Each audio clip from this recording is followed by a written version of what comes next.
4 and 39 seconds. The meeting is called to order. Madam Clerk. Councilman Galvin. Here. Councilwoman Estimé Irvin. Present. Vice Mayor Desilme. Here. Councilwoman Keys. Here. Mayor Bieneme. Here. Mayor, you have a quorum to proceed. Thank you very much. First of all, we're going to have our invocation with Imam Mikal T. Amim Masjid Al-Ansal for our invocation, followed by the Pledge of Allegiance with Detective Benjamin Dolly from the North Miami Police Department.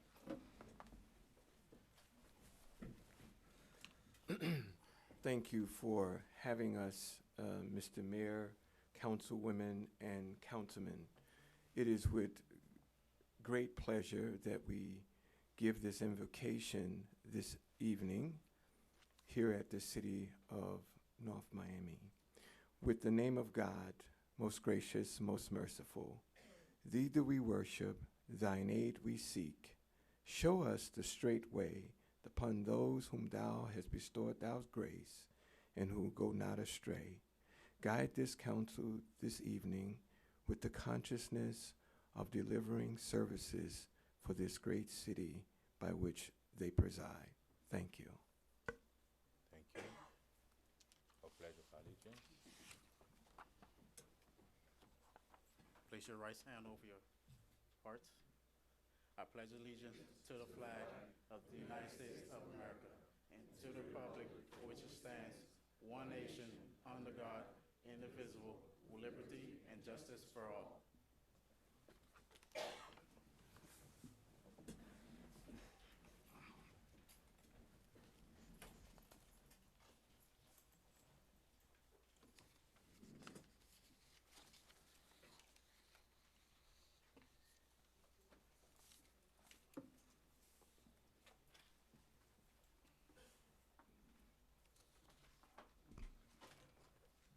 Mr. City Manager, do we have any addition, deletion, or amendment to the agenda? Yes, sir. At this time, I would like to remove tab B completely from the agenda. I will bring the item back next council meeting. I would ask that you add tab E1 to the agenda. What do you mean, add it? Which is a resolution for Black History Month. Just moving it up from the regular to the consent.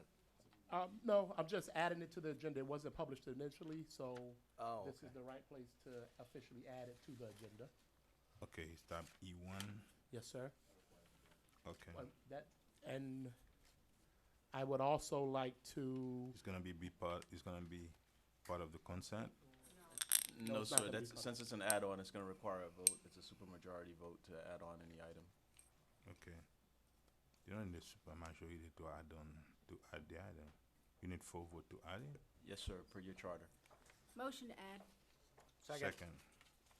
I have a motion made by Councilwoman Keys to add the item at tab E1. The item was seconded by Councilman Galvin. All in favor? Aye. All opposed? Item passes 5-0. also, Mr. Mayor, I would like to have tab G heard before tab F. They are companion items. I just would like the architectural engineering firm, and the design G firm to do before F. G before F. They'll do a presentation that will be for both items. I just Okay. would rather the presentation come before the other item is heard. And that's it for me, sir. That's it. Mr. City Attorney, is the agenda set? Yes, Mayor, the agenda is set. You may proceed. You know, something extremely important for the city of North Miami and for the entire country is the 2020 census. And I think it's extremely important in a way that we may lose money from the state, maybe the county or the federal government if we're not counted. And tonight we have the pleasure of having with us the chair of the county commission,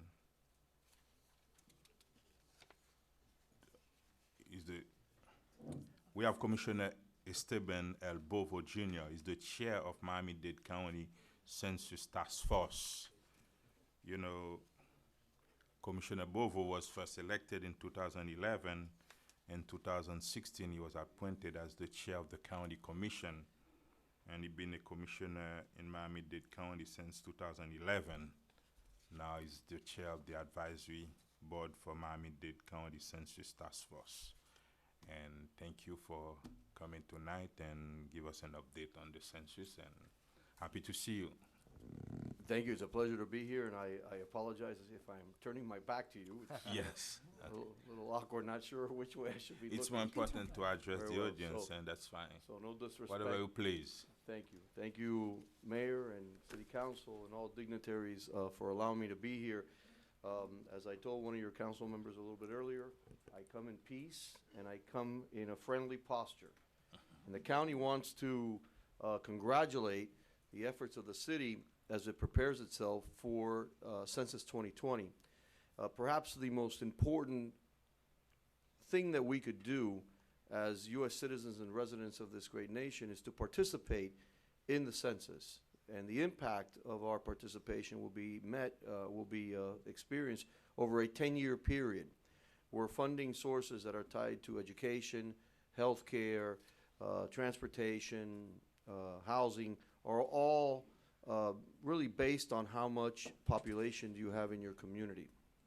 So as the chairman, or the former chair of the Census Task Force and now the county's liaison, and also as appointed by Governor DeSantis on the statewide census, what we've been doing is encouraging cities to create their own census committees, their own census advisory groups, and to start working in the community. And I want to thank really the city of North Miami for not only showing leadership in this issue. From very, very early on when we started having conversations, they have been engaging their community. And this is extremely important. The council and the mayor have taken this very important. And obviously, what we'd like is for those in our community, the Little League coaches, those in clergy, the ballet teacher, to also spread the word amongst their constituencies. They are trusted voices and faces in our community that will help those that may perhaps fear participating in the census. And I just want to remind folks that not only is this impact important from a financial standpoint for our communities, but also we stand to perhaps gain 2 seats in Congress, although the way things have been going on in Washington, maybe that's not a good idea, but I digress. I think it's extremely important that we all allow ourselves to be counted. The county is ready to not only support your efforts here in the city, we're also ready in our website. There is a lot of downloadable information that you could use to tailor your own census outreach. The county will also be providing and opening all its public libraries so that the computers are available for those that would like to be able to have access. Because one new wrinkle in the census this year is that it will be available online or through our smartphones and our apps. So that's a little bit different, but we know that not everybody has computer access. So the county, along with the school board and the universities, are going to be making their libraries available. And if I might, Mr. Mayor, want to congratulate not just for your efforts on the census, but I know that today you'll be also deliberating on creating of a youth commission. And I want to let you know that is extremely important. In the county, Commissioner Barbara Jordan had the foresight and the vision of creating a youth commission. And it really is a great way to empower young people to communicate with us on what could be sometimes blind spots on issues concerning our community. So I congratulate you all for that consideration.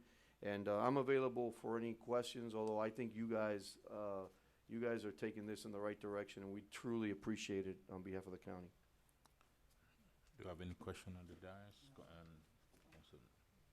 I don't have any question, but I thank you, Commissioner Bovo, for the information that you provided. Thank you for energizing Miami-Dade County as a whole to take the census very seriously. I appreciate that. Thank you for your kind words. Thank you. We all got to get counted, that's for sure.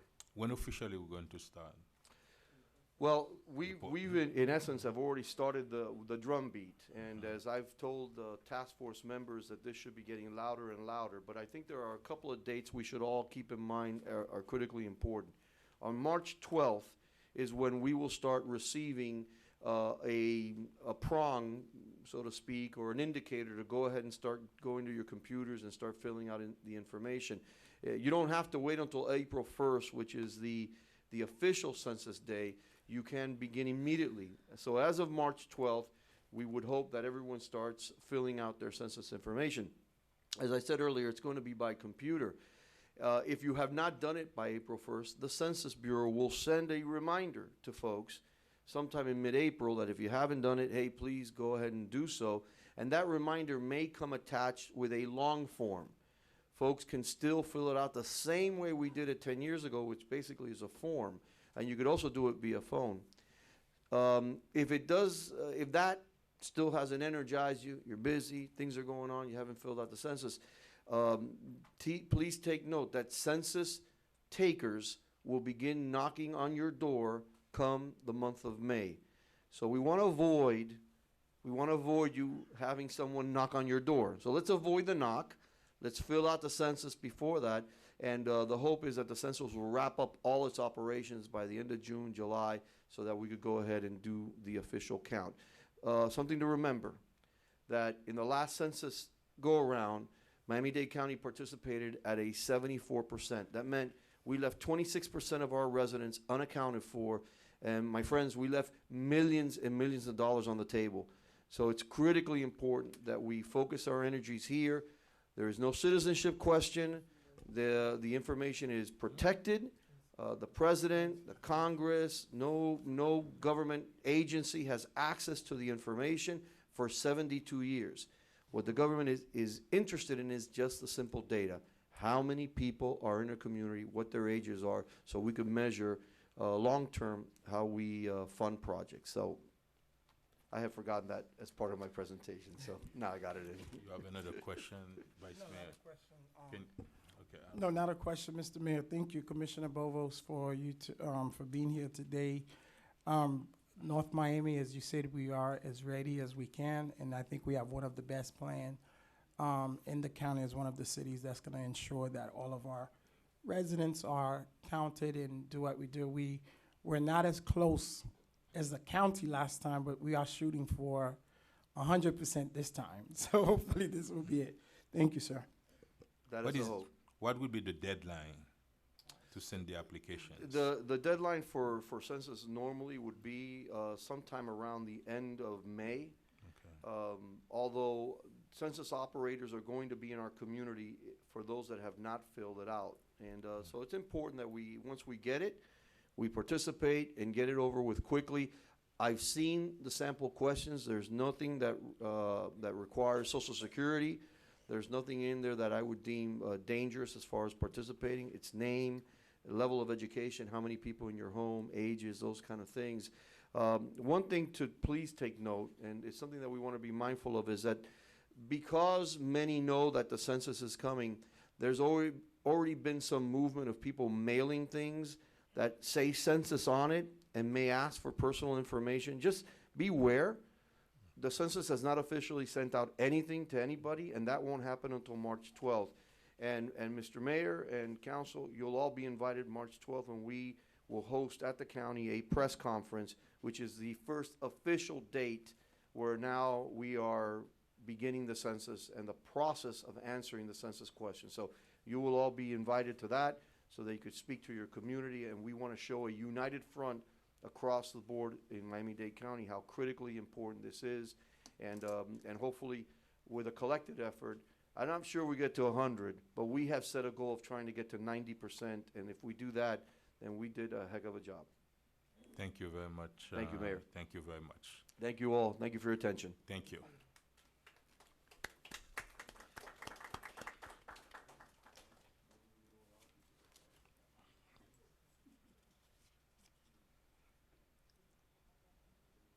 Now, city announcement and events.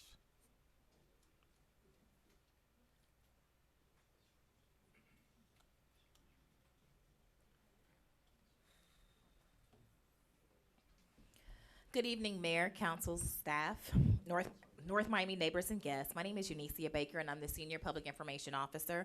And I'm delighted to share some of our upcoming city programs, events, and initiatives with you. The City of North Miami is now accepting Golden Passport applications for qualified seniors and Social Security beneficiaries to ride the Metro Rail and the Metro Bus at no cost year-round.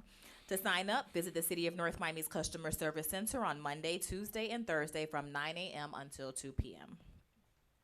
Need help filing your taxes? The AARP Foundation provides free tax return preparations for low and moderate income taxpayers and seniors at the North Miami Public Library every Thursday beginning February 6th from 10:30 a.m. until 2:30 p.m. Assistance will be available through April 9th. Excuse me. The North Miami Police Department invites you to the Joe Celestine Center for a badge pinning and swearing in ceremony tomorrow, Wednesday, February 12th at 10 a.m. Light refreshments will follow. The 2020 Black History Month celebration continues Saturday, February 15th from 2 to 5 p.m. The North Miami Public Library and the Miami Oratorio Society celebrate Black History Month with Spirit 2. This free concert, which includes gospel, spiritual, and classical choir music directed by Andrew Anderson, and it will also feature the Tim Watson Jazz Band. Mayor Philippe Bien-Aimé invites all North Miami residents ages 55 and older to Seniors Movie Night at 6 p.m. Saturday, February 22nd at the Joe Celestine Center. At no cost, seniors will enjoy a screening of the John Semi film God's Will, La Volonté de Dieu. There will also be refreshments and musical entertainment. Space is limited, so please call the Office of the Mayor and Council to RSVP. Friday, February 28th at 7 p.m., join us at the Joe Celestine Center for NOMI Honors and Appreciation of Business and Community Leaders. This once-a-year event is cultivated to honor South Florida's brightest business and community leaders who are making an impact locally and beyond within their specific industries. RSVP is required. Please visit nomihonors.eventbrite.com to reserve your ticket. Jazz at Mocha will take place Friday, February 28th at 8 p.m. in the Mocha Plaza. Nicole Yarling will take the stage for the Black History Month Jazz at Mocha concert series. Enjoy her unique sound, which combines voice, violin, and fiddle. This event will take place rain or shine. The March for Education will make its way to North Miami on Saturday, February 29th at 8 a.m. in the Mocha Plaza. Join us as we raise awareness and celebrate education. This spirited event for parents, teachers, and students offers a variety of local resources and programs created and designed to help the community. Supporters of education will march in solidarity from Mocha Plaza to North Miami's Irons Manor Fountain. Register at www.marchforeducation2020.eventbrite.com. Applications for the 2020 Leaders in Training program are now available online at northmiamifl.gov/LIT. Applications are due by 5 p.m. Friday, March 6, 2020. The LIT program is for teens interested in building a professional resume. Contact or visit the Community Planning and Development Department for more details. The month of February will conclude with the return of NOMI Fest. The 5th annual NOMI Fest will take place at Cagney Park on Saturday, February 29th. This year's headliner is CeeLo Green. The concert will also feature performances by Adina Howard, Sunshine Anderson, and Tanier. Plus, Kevin Little was recently added to the lineup to bring a little island flair. Early bird tickets are now on sale for just $10 at nomifest.com. Proceeds from ticket sales support the City of North Miami's Water Utility Bill Assistance Program, benefiting residents in financial distress. North Miami's 2020 Black History Month celebration will conclude with the wrap-up, the official NOMI Fest after party at the NOMI Red Garden. This event will feature appearances by some of your favorite old school recording artists. For updates and tickets, please visit nomifest.com. Stay up to date with the latest happenings in the City of North Miami by visiting northmiamifl.gov. Then click Connect with NOMI on the homepage where you can sign up to receive our monthly newsletter. Residents may also like the City of North Miami on Facebook, Instagram, and Twitter. And this concludes today's announcements. Thank you very much. And now first quarterly budget and financial presentation by Budget Director Roslyn Ray Morgan and Finance Director Miguel Augustin. Good evening. This is a report on the fiscal year 2020 first quarter revenue and expenditures. and it's going to include a funds overview and specifically information on the general fund and our other funds, which include the enterprise fund, the special revenue, transportation, and internal service and debt service funds. Okay, this next slide provides information on the adopted budget and the budget as amended as of December 31st, 2019. The adopted budget was approximately $179 million. And as of December 31st, we did amendments totaling $26.6 million. And those amendments included $10.9 million in purchase orders, $10.9 million in purchase orders that were encumbered in the previous year, and since all of the funds weren't spent, we just moved it forward to the next year. Another $2.4 million in reductions, and $18.1 million of funds remaining in last year's budgets for capital projects which were not completed. Capital projects are normally multi-year projects that are completed anywhere from 1 to 5 years. So that money was moved forward. And another small amount of $50,000 in unexpended grant funds. All of these dollars are fully funded, and because they weren't used in the previous years, we just basically moved them over to the next year. Okay, and this next slide gives you a breakdown of the general fund revenues. You have your property taxes, other taxes, licenses and permits, and so on. And again, the total general fund budget is $72.6 million. And as of December 31st, the first quarter, we had realized $24.5 million in revenues. Our property taxes, in that first quarter, we received 79% of the property taxes, and that's generally because during November, most people, in order to realize that 4% discount on their taxes, they pay them in advance of the March 31st deadline.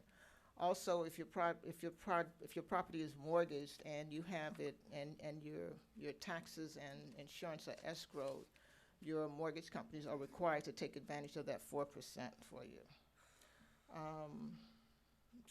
And as I explained to some of you during the briefing, the first quarter is not really an accurate measure of how we're going to do during the course of the year. You really need to get into your second quarter before you can see where things are headed. And when we do our next second quarter report for you, we will include estimates as to what we're going to spend by the end of the year, and in terms of the revenue also. Okay.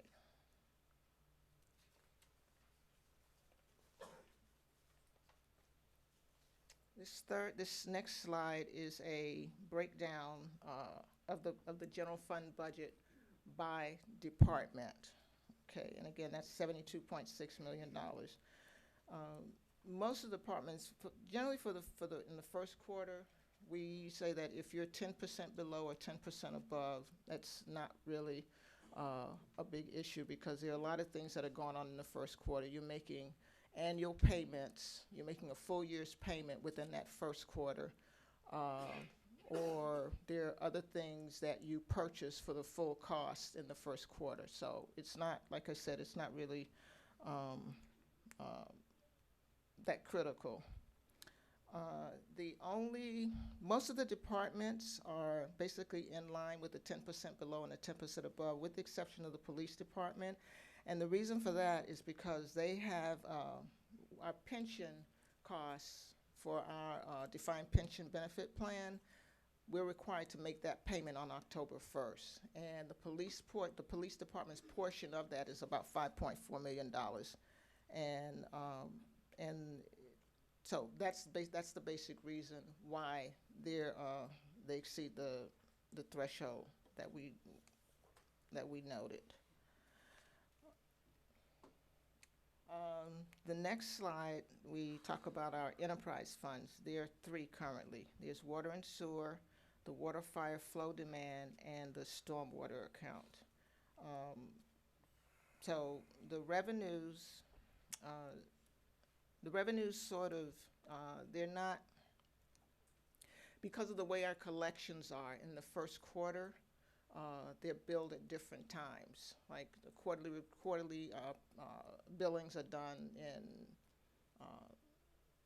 October, November, and December. So again, looking at the revenues versus the expenditures, as we go forward and look at the second quarterly report, these numbers will improve.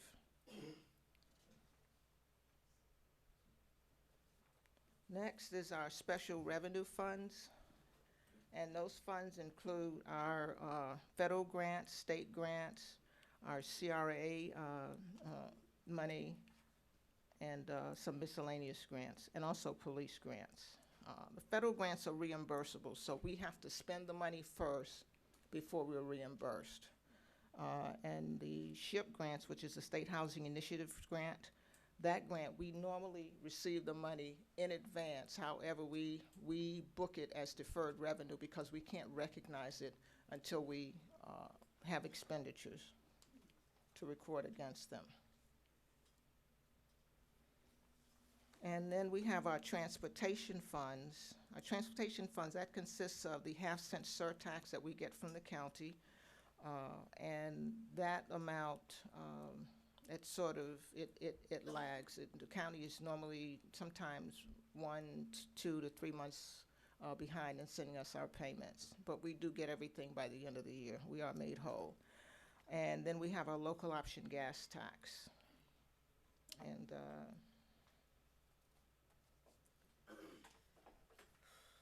then there are our internal service funds. That's our fleet management and risk management divisions.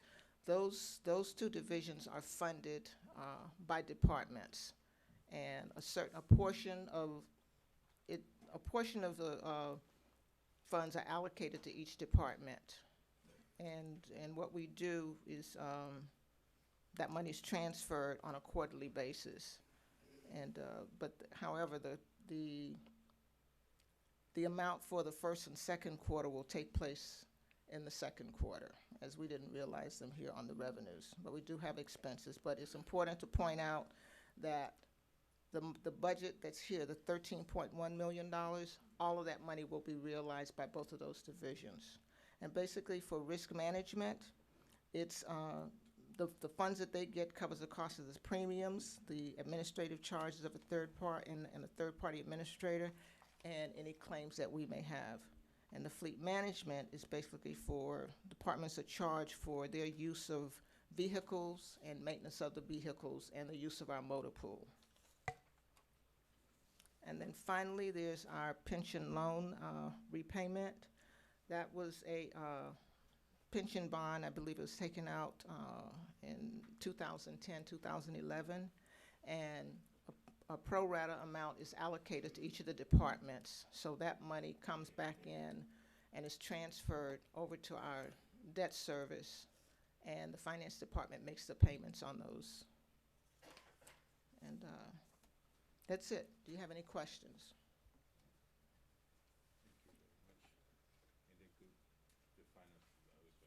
That's it. Do you want us to save our questions for after everybody, or? Or you want to hear from finance? I have questions on the budget. After that, you will have question on the finance? Or you wanna Not do really, both? just on the budget. Okay. Good, let's start with the budget. Okay. Oh, sorry. Mr. Sorry. Mayor, Yes. If we may, can we let, after both, if you don't mind, could we do after both Okay. presentations, we answer the questions? Thank you, sir.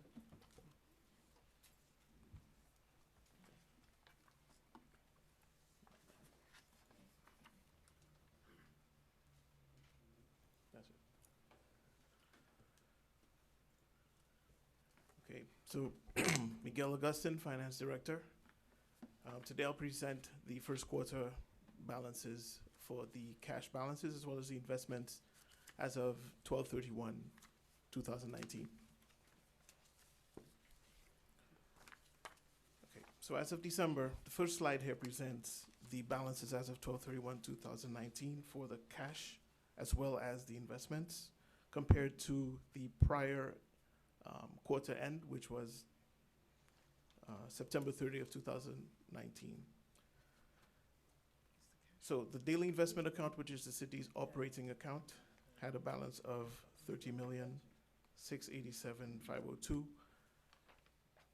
as of December 31st.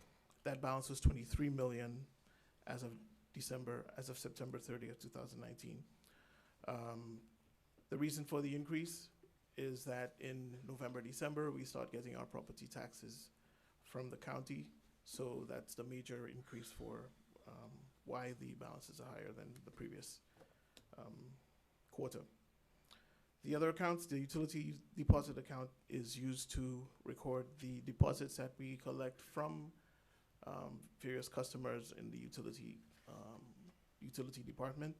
So when people open up accounts, they make deposits. When they leave or they close out their accounts, we pay out the deposit. So that account is usually about the same 2.3 million.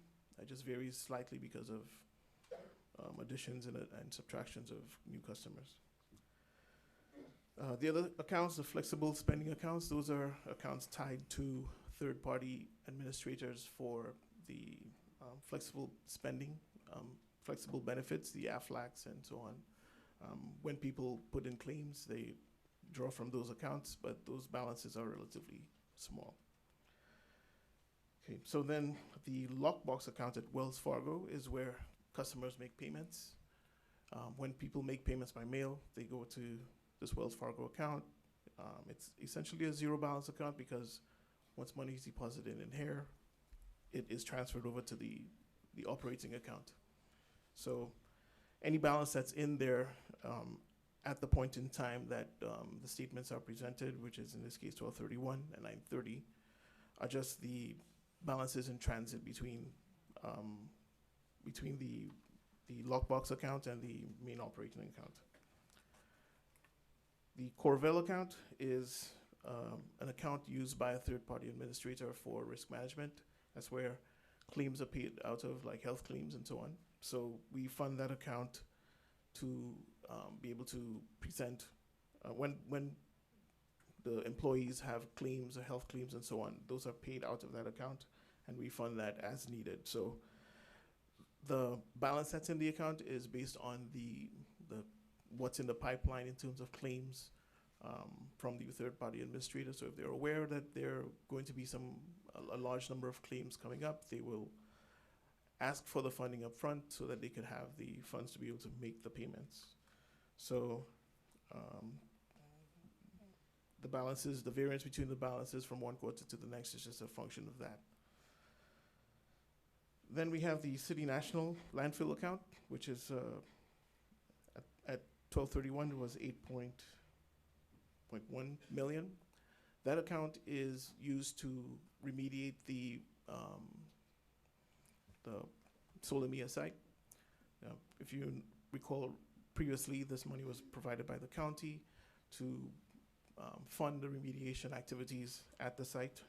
So as remediation actions or remediation activity is presented to the city, that money is spent and paid. Well, that money is spent to pay the consultants who provide the remediation services.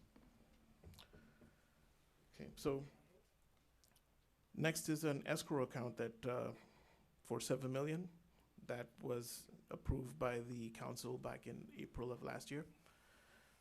That is the city's contribution to the Cagney Park project. It's partially funded by the city as well as the school board. The 7 million here represents our contribution, 5 million of which was our fronting of the monies we expect to collect from the county from the Rux Park allocation from the 2004 Building Better Neighborhoods grant from the county. So those funds are not available for operations. They're strictly restricted to fund the activities for the Cagney Park project. The investments are primarily represented by a few CDs. We have 3 CDs and an account with the Florida Prime. That balance is 8.7 million. So 6.7 million, sorry, 6.7 million. And that balance is just an amount of money that we have, just excess cash that we have invested with Florida Prime. So that presents the balances as of the fourth quarter, or as the fourth quarter of 2019 as well, 2019, that's right, and the first quarter of 2020. Now, to provide some context, I've provided balances as of the first quarters of 12/31/2019 versus 18 versus 17. And the one glaring item that pops out is the daily investment account and how the balance has reduced over time. So the long story short is that it's a function of the inflows into the account not exceeding the outflows. In other words, spend more than we take in. So over the past 3 years, there are a number of expenditures that were not expected. For example, the $7 million that I spoke about with the Cagney Park, that $7 million is part of the reason the balance is not where it historically is. We've also had increased salary costs over the years, where it's contributed to expenditures increasing over time. Another reason for the increases as well, or outflows, are the pension costs. The contributions to the pension plans, both the Claire T. Sigerman and the police plan, over the past 2 years have been higher than they have been in the past. We expect those to come down as the plans are closed, but there was some increases as a result of actuarially determined calculations of what was needed to fund the plan. And of course, you also have to remember, there were also some expenditures from Hurricane Irma that were not anticipated, or could not be anticipated. So those we expect to collect some of the monies from FEMA. We spent to the tune of 6.5 million, but we expect to collect about 4.7 million. It has been obligated by the state, but we have just not collected it as yet.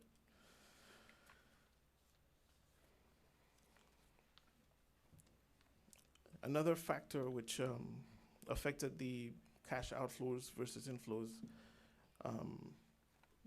actually results from the way things were done with the budget. So there were a couple of items in the past few years that were a couple of revenue streams that were expected to be collected, which were not.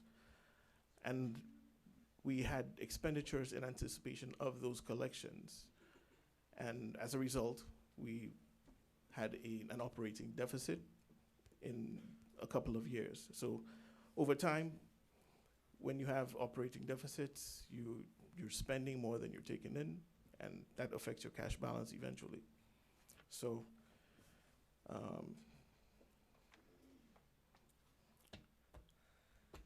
the cautionary tale is just we need to do something about the expenditures, and we also have to do something about the intake. So there's a revenue question and there's an expenditure question. So I'll take any questions after.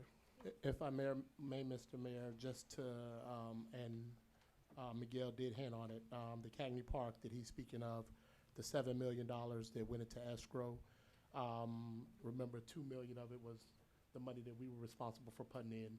The other 5 million, we basically put in and loaning ourselves the money until we get the 5 million back from the county. We have put in that request for the 5 million from the county. As far as salaries, that Miguel hinted to, the salaries have been rising from contractual obligations through the 3 unions that we do have. those salary, the commitment to those negotiations, those past negotiation ends after next fiscal year. So we do have one more year of increases, and then those end. As he stated, we have closed the pension, the previous North Miami pension has been closed, and we are recognizing savings from it, and we will continue to recognize savings with the pension plan being closed and us doing FRS. And then again, the FEMA, as Miguel said, we spent out about $6 million unanticipated expense, and we're anticipating bringing in about $4.7 million in refunds from FEMA. With that being said, We cannot file any claims with our insurance. I think we've pretty much done everything that we can do with FEMA. I know we were going back to review some of the stuff that was denied, and we're going to be submitting the papers again and working with the people, the company that we had, H2O, that helped us with our reimbursement claims. So we will follow up with them on some of those costs. That's when we did not have insurance? Well, we're self-insured. Oh, okay. Mr. Mayor, quick question just for clarifying, Mr. Manager. You mentioned the pension is a big, transferring from the pension to FRS, but we must clarify 700 employees from current and former are still on the pension side. So the FRS is a portion of, some of us who, kind of gone over. So I just wanted to Yes. to state that we do have about 700 employees that's remain on the pension side. Total. Yeah. And all new employees are, for the last 2 years, are FRS employees. How many employees are on the pension plan who no longer work for the city? That's About. yeah. I don't have that number, sir. Huh? I don't have that number right now. A lot. A lot. Yep.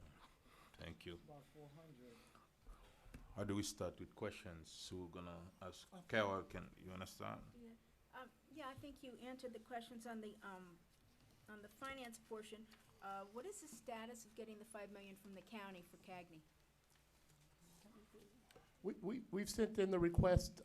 We will be following up with the request, but we have sent the request. We've made the request here in this very meeting in the past. But we have submitted a new request that I'm reaching out to them now. Have we followed up with Commissioner Monestein's office? Because I speak to him, and he said just call Elizabeth. So are we following up with her? I will reach out to them. She I says was the money more is reaching there out and on ready to go. the staff level. We're but- still Okay. dealing with that money issue? From what I understand, is the process that takes some time. It's It's the not process. it's not at the political level that it's administrative regulation that need to be followed before you can get the money, if I'm not mistaken. And that's what we're doing. We're following up on the administrative side now. Okay. Carol, you Okay.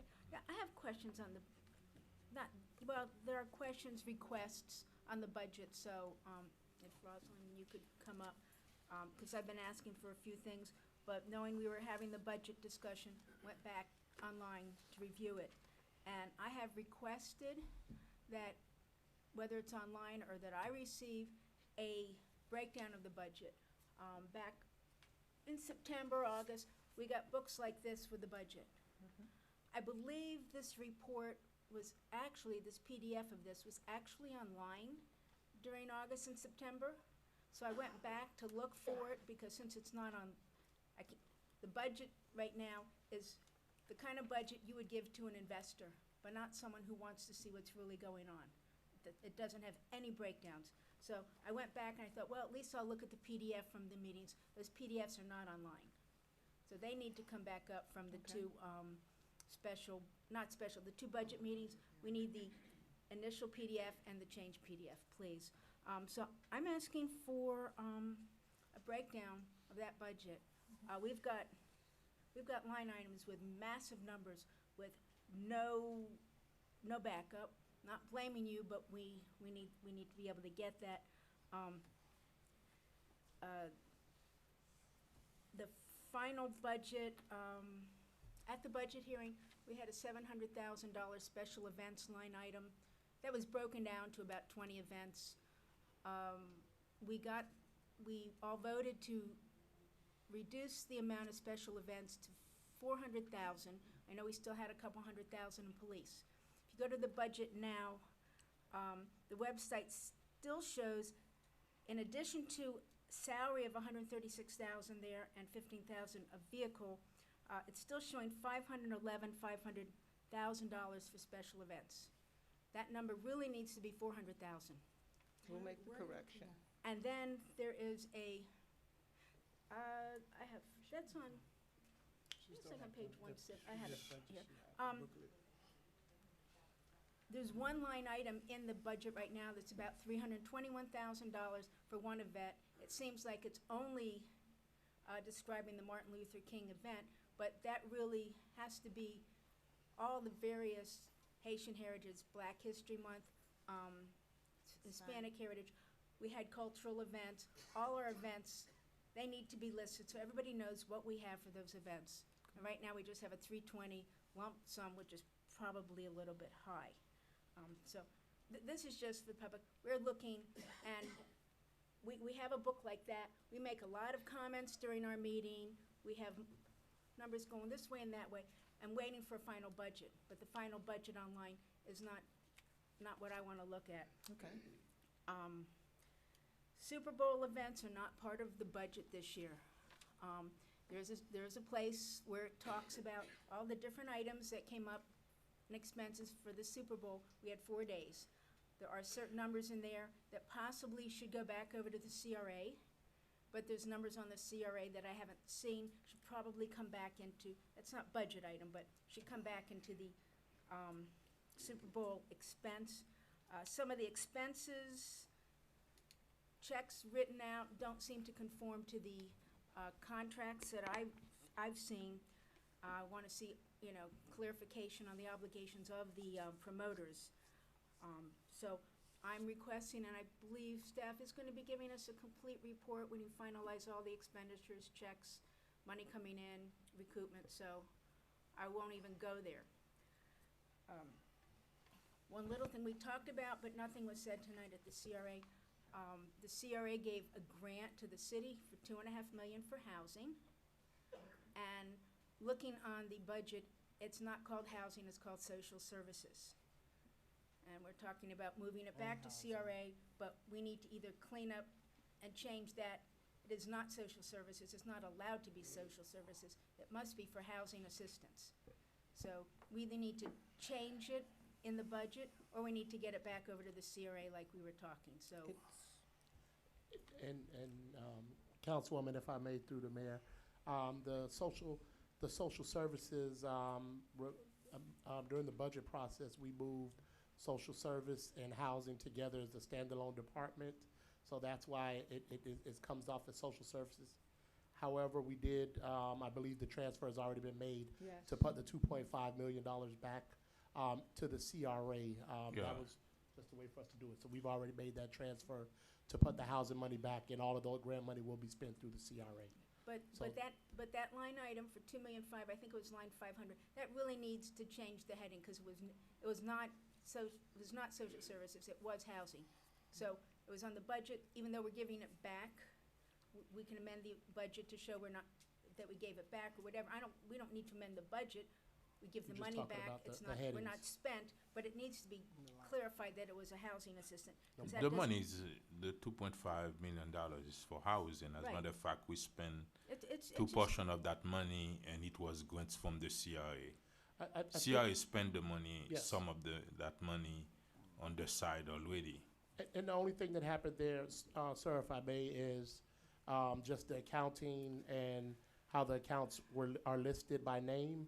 And that's why I came under social services, but we will address it, Councilwoman, and get it cleaned up. No problem. So also in social services, this is what I'm talking about, there is a line item for social services, $651,591.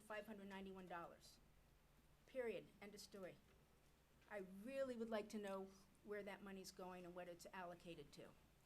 And on another note, I've been getting a lot of calls from residents, different parts of the city, that there is going to be a cruise coming out of that the seniors, this Golden Seniors program is going to be taking about 80 people on. We're taking question on the budget. This is part of this is a question for the budget. It's not, Excuse me, this is my in our question. presentation, okay. I'm talking to the budget director and the manager, this is budget discussion, and we have, so I'm getting calls on a cruise, which is about a $35,000 expense, so my question is, where is it in the budget, and do we have this in the budget? Can you just If I- So that's all my question is this cruise in our budget, do we have the money for it? This And- Budget, wait. So I just And want, let, so do you this have is part a, of the budget. do you have a request for cause? Madam? It's my understanding that there's a fundraiser going on to raise funds outside of the city for You the, have, it's not a part of your budget? no, it's Okay, not. okay. Well, that's not what I'm saying. included. Well, if it's not part of the budget, then the city is not going to be spending money for a cruise, or are we? As, I mean, as these- as I said, Mhm. they're in the process of raising funds outside of the city privately to fund it. Okay, so then the city is not paying for a cruise? Oh It's my not coming God. out of the silver, No, it's not. okay. Because I understood that we were, having to come up with money for a cruise, so I just, and, I mean, I've No. got people coming to me, oh, I'm going on a cruise, and people are calling me, so just want to know if it's in the budget. I want to let people know that that's out there. Okay. I'm asking for them.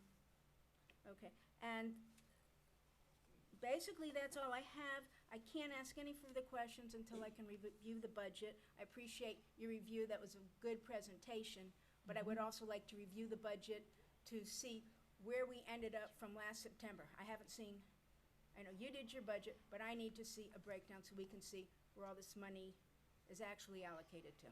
Please. Okay, Thank you. thank you. Thank you very much. Scott. Thank you.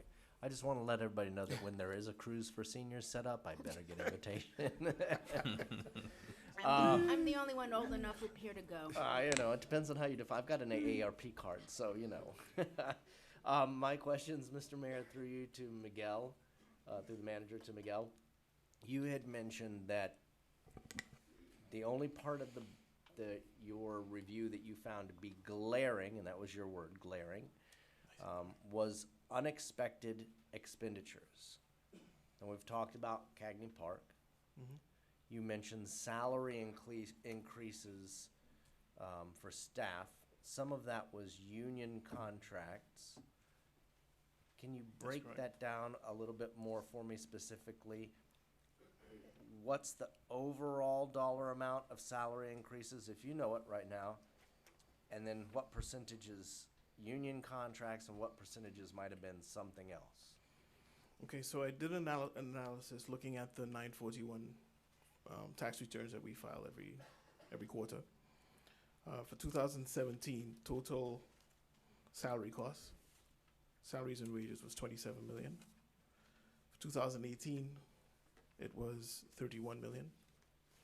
And for 2019, it was 33 million. So these increases, the increase from 2000, okay, so there was a 13% increase from 17 to 18, and an 8% increase from 18 to 19. So that essentially accounts for the COLA, the cost of living adjustments that everyone receives across the board, as well as merit increases people receive. That's a 5%. So essentially a 7% increase for staff each year. So let's just take 2019, for example. If salary increases for 2019 were 33 million, what were the overall salary increases? Because all of what you just named, well, no, you're right. Not everything you Yeah. just named was union contracts. Right. So you think that the 33 Police. million for, yeah, and you'll never get me questioning anything that the police get. So you're saying 33 million is the dollar amount for salary increases? For salaries in general, just Okay. total salaries. And of course, the taxes as well. I didn't really talk about the taxes because Okay. when the salaries go up, the taxes go up as well. You mentioned pension costs. Mhm. Is any of that related to the ERIP program we instituted a couple years ago? No, not necessarily. It's really just, so the actuaries look at the retirees as well as the active members, and they look at the actuarial calculations of how much they expect to pay in benefits to everyone over their entire expected life.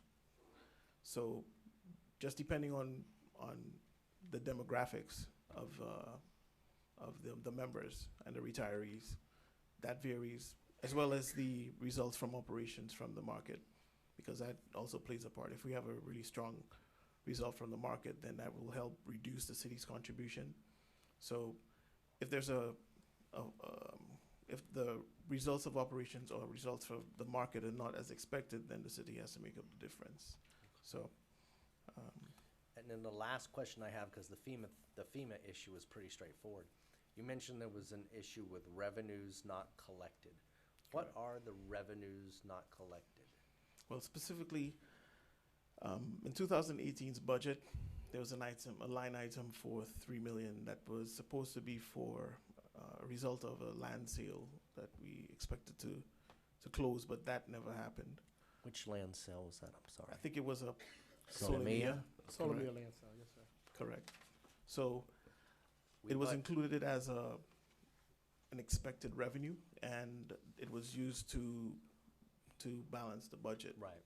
So if it didn't materialize and the expenditures were made in anticipation of that coming in, but it didn't happen, so therefore that resulted in a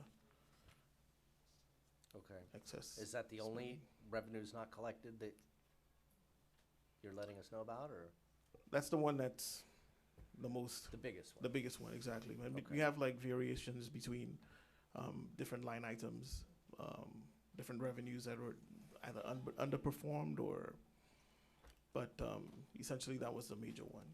Okay. And so I'm doing some quick math here. Back to the pension costs for just a minute. What were the overall pension costs totaled at? The contributions, Yes, the pension costs that you mentioned. okay, so in 2017, the contribution, I don't know if you want it broken down, the Clarity Sigerman contribution was 4.9. For the police pension plan, it was 3.8. So in 2017, the fiscal year 2017, the total pension contribution was 8.8 million. In 2018, it went up to 9.165. In 2019, it went to 10.4 million. But then in 2020, which is last October, it went back down to 8.8. So we expect it to keep coming down just because. And yeah, this is what happened. You know, we allowed a lot of longtime city employees to retire several years ago through the ERIP program, which made us basically have to cash out a lot of pensions all at the same time. And now that that's balancing back out, what was a costly expenditure in letting people retire is being lessened. So I'm just gonna go with 9 million for that. It looks like, I'm doing some, like I said, some quick math, 9, 18, 51. Looks like 58 million would be our total overall unexpected expenditures, and correct me if I'm wrong. We certainly will see 5 million come back from Cagney, 5 million come back from the county, FEMA, 5 Right. million for Cagney, 5 million from FEMA, FEMA 3, and then, sorry? 2 point something, 4.7.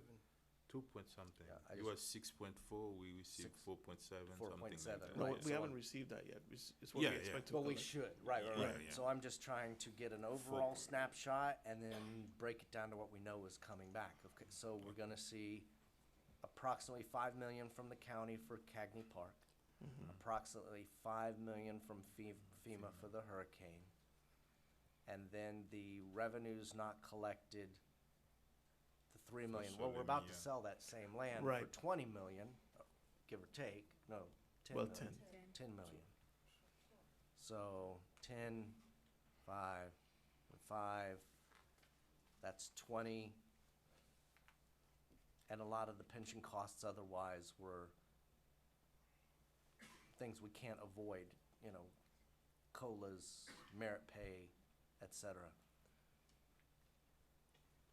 So the question I'm gonna be asked tomorrow is, what did we unexpectedly spend that we might be screwed for?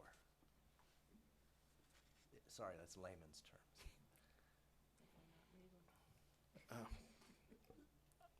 I think the only funds that we won't recoup, that we're anticipating recoup, would be the extra money through the FEMA, that extra almost That $2 million, whatever $1 million. I think that's the only money that we are not anticipating recouping.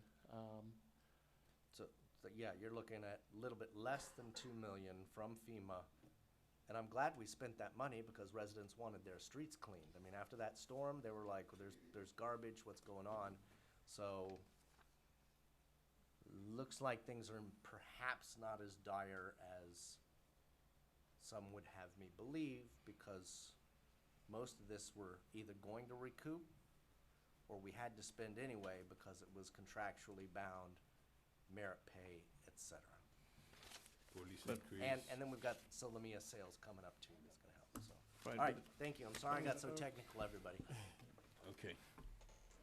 Councilman, Vice Yes. Mayor, there's a